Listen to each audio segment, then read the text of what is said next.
નર્મદા જિલ્લાના કેવડિયા, ગરુડેશ્વર, ડેડિયાપાડા અને સાગબારાની અંદર સજ્જડ બંધ જોવા મળ્યો। ડેડિયાપાડાના ધારાસભ્ય ચૈતર વસાવાએ આ તમામ જિલ્લાના લોકોને સાથે સાથ સહકાર આપવામાં આવતા અને એકતા બતાવવા બદલ આભાર માન્યો છે। ત્યારે આ ભારત બંધના એલાનને લઈને અમે પણ બધાએ સામાજિક અને રાજકીય આગેવાનોએ સંગઠનો એક બેઠક યોજી। બેઠકની ચર્ચા બાદ અમે પણ આ ભારત બંધના એલાનનું સમર્થન કર્યું। અંબાજીથી ઉમરગામ સુધીના આદિવાસી વિસ્તારોમાં અમે બંધનું એલાન આપ્યું છે અને એને આદિવાસી સમુદાય અને તમામ વર્ગ સમુદાયના લોકોએ આજે અમને સમર્થન આપ્યું છે અને આજે અંબાજીથી ઉમરગામ સુધીના તમામ જિલ્લા તાલુકાના મથકો બજારો આજે સજ્જડ બંધ છે।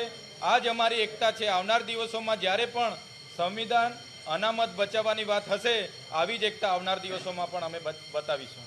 જે સંવિધાન છે, સંવિધાનમાં વારંવાર છેડા કરવાથી જે અમારા એસસી એસટી ઓબીસીને વારંવાર એ લોકોને ઇગ્નોર કરી અને સાઇડ આઉટ કરવામાં આવે છે।